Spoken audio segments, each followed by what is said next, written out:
What are we doing in this field of research anyway? We're embarking upon a quest to question the history that we've been told about these places. You're looking at visual evidence of magnificent architecture from the western side of North America. The historical narrative that's handed down to us doesn't really account for this type of architecture when we're given explanations for how so many of these were built. We've got very, very short build times, and for many of them very, very short periods of time in existence before they're torn down. So there's a large gap in the historical narrative, especially on the western side of North America.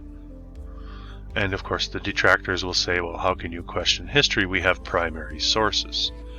Primary sources is an academic term really that highlights the use of primary or the original historians that cataloged what went on in the early periods here in this case in Western North America again, and most of that's coming out of the 1800s.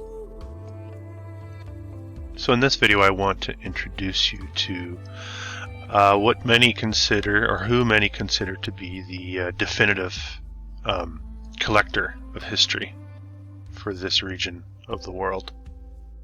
A gentleman by the name of Hubert Howe Bancroft. Let's get into it.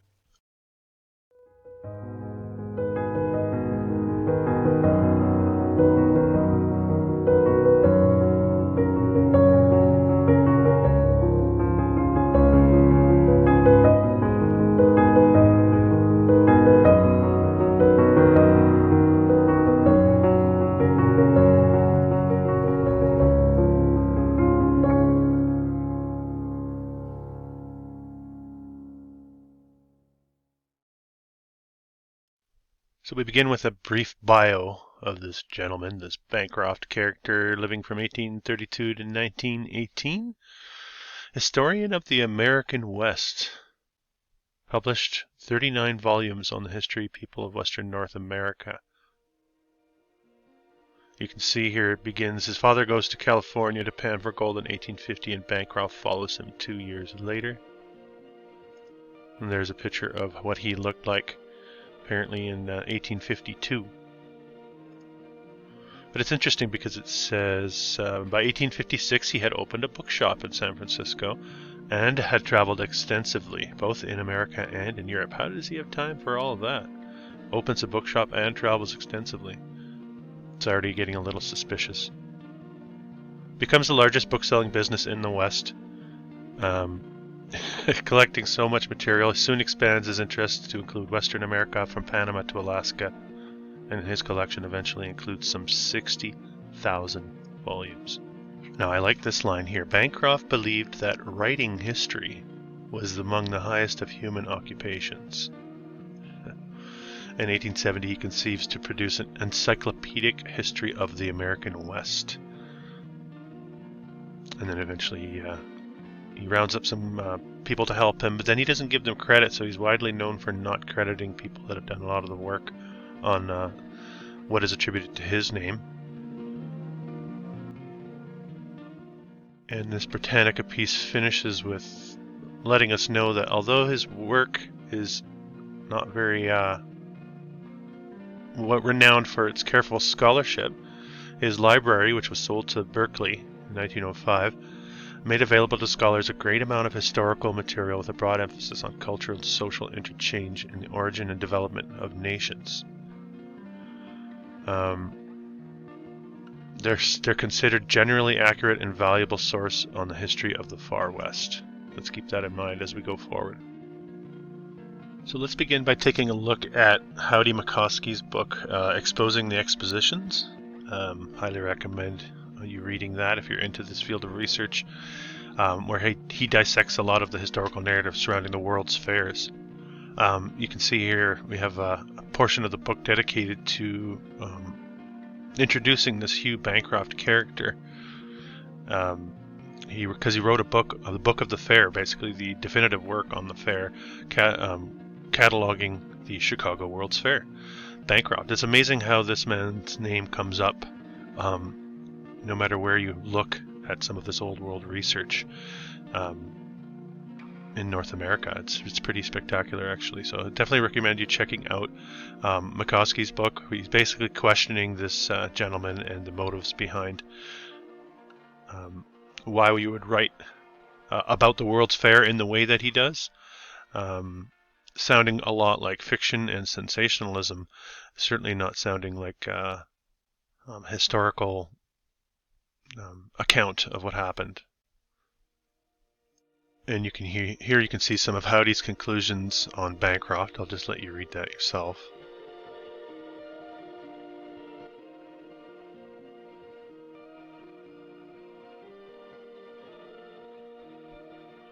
So already we're on the trail here of what looks to be some sort of rewriting, deceptive rewriting of history. And here Howdie shares with us more of Bancroft's conclusions on the Expo. Columbian Exposition has fulfilled its purpose. Its mission is ended. What mission? Its exhibits scattered to the four quarters of the earth and its buildings vanished into air. That's the mission? That's the fulfillment of the mission? This is definitely ringing the alarm bells, this gentleman here. And I want to alert you to a phenomenon that happened at the midpoint, near the midpoint of the 1800s, the raising of Chicago. Have you ever heard of the raising of Chicago? During the 1850s and 1860s, engineers carried out a piecemeal raising of the grade of central Chicago.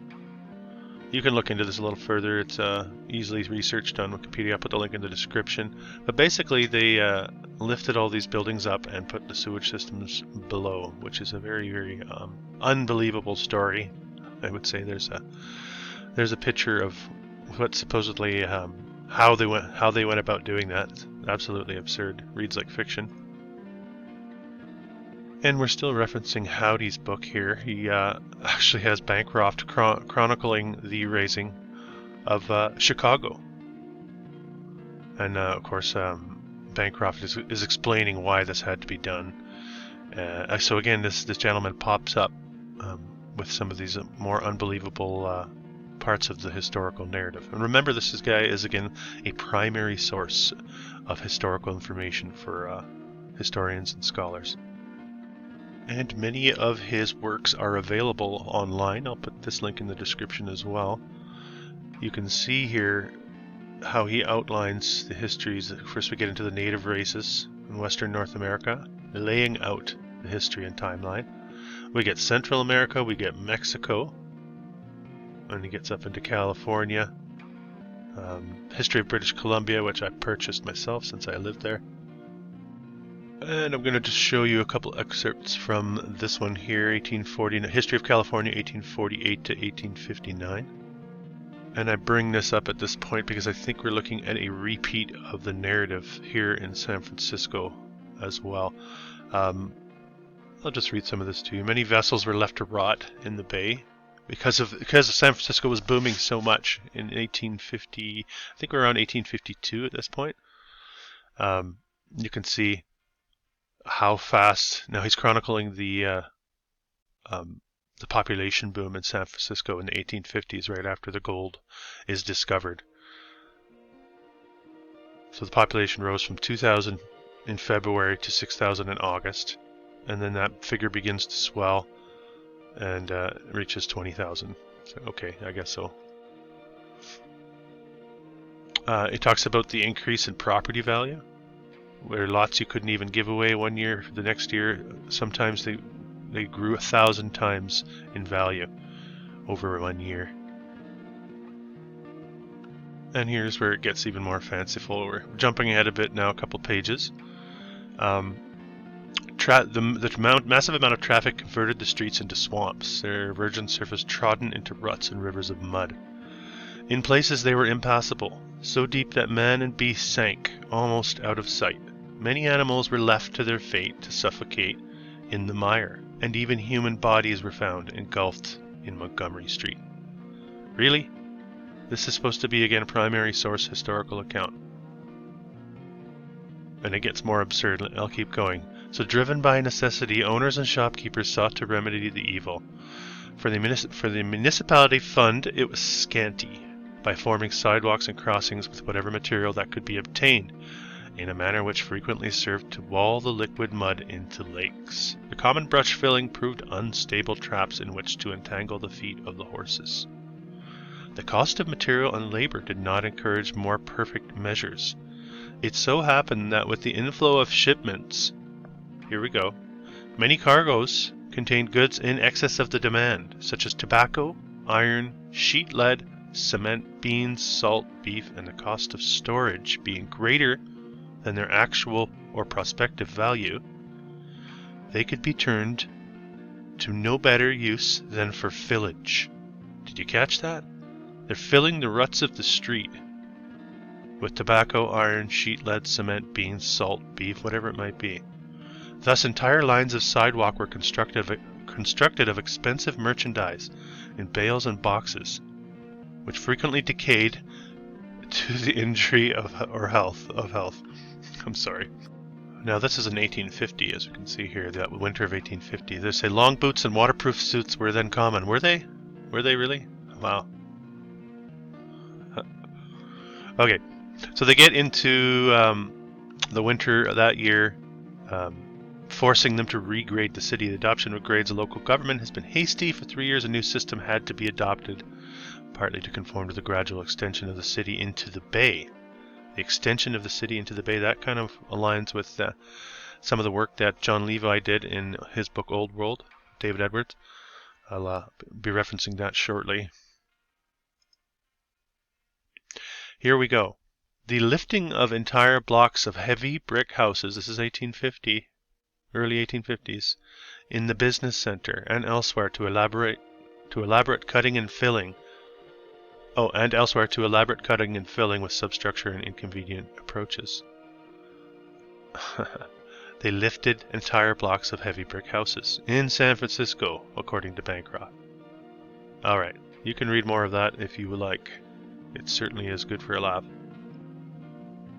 As I mentioned, Bancroft gets referenced in Jon Levi and David Edwards' book, The Evidence of the Old World, in which they dismantle the historical narrative of the city of San Francisco in particular. Very relevant to Bancroft, as he resided there during the gold rush, while of course traveling the world at the same time apparently. The historical narrative surrounding San Francisco having to do with fires. So not long after the portion that we were just reading, San Francisco experiencing 6 fires in the span of 3 years. We get a bit of a contradiction there too, because Bancroft's talking about raising multi-storied brick structures on the streets of San Francisco. We're also getting an account of tightly packed wooden structures becoming the tinder for what would become 6 fires between 1849 and 1851. And then the miraculous ability to rebuild these. So again, we're getting into the land of fiction, no question. In my mind, it doesn't make any sense.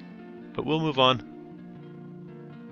And we'll take in a page from Hubert Howe Bancroft, Historian of Western America, by this John Walton Cohee character. This is published in 1945. So in the historiography of Western America, no name is writ larger than Hubert Howe Bancroft. First determined collector of materials on this half-continent, and the first to undertake to chronicle its history comprehensively and exhaustively. The library that he established is the chief depository of such materials, and for a generation has been the area's fountainhead of historical research. This guy is the definitive authority on historical research in Western North America. So they constantly mention how massive his volumes of works were. He gets a little bit of a bad press, I guess, historically. Again, it comes up he's not an academic, just more of a collector of these things. Mentioned a little bit further down in this blurb, we have they mention the size of native races and history of the Pacific states is 7.5 feet long, stacked together on a bookshelf. So again, very solid and weighty. Okay, and if you think this is all he's done, let's go a little bit further. Yeah, so before we conclude with Bancroft, and I could go a lot deeper into this gentleman, but I think that'll be enough for this video, is I want to introduce the Book of Wealth as well. I wanted to make you aware that it wasn't just into the history of Western North America, it was also into the general history of money itself. And this is a very interesting story as well. Once owned by the 400 wealthiest families in the world, hidden from the general public, the Book of Wealth is now available to anyone.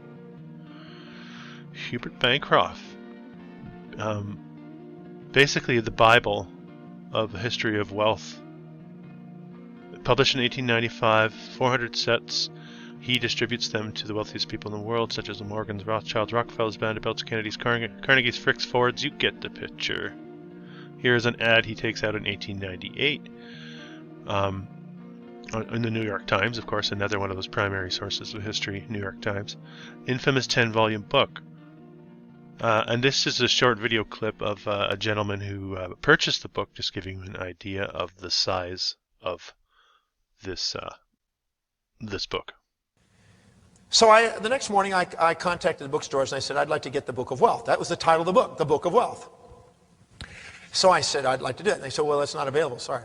I said, but they gave me a card on a rare bookstore that maybe they can locate it. So I contacted the rare bookstore and they said, no, we can't get it. We know of the book, but it's not available.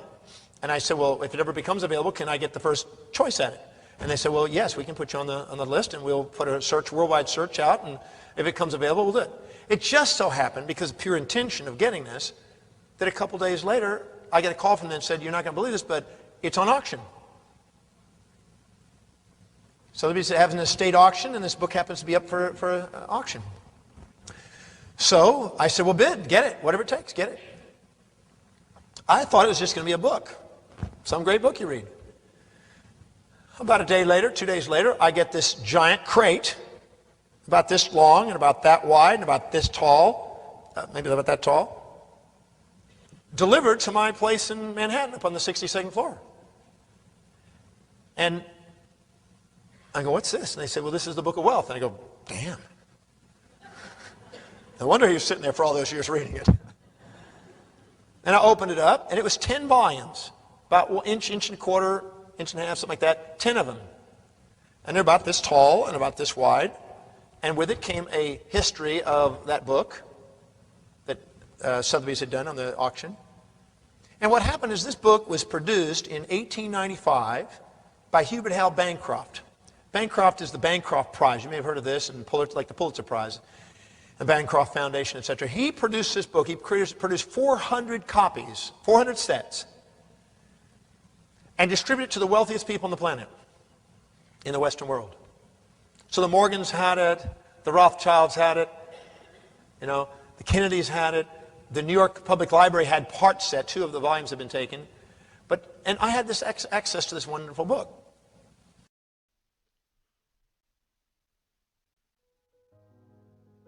And of course they're making it available now to the common man, I guess. So just another one, and now you have to ask yourself, where is this guy getting all this time? Come on. Have we peeled back the layers in this video? What do you guys think? Do you think this guy is on the up and up?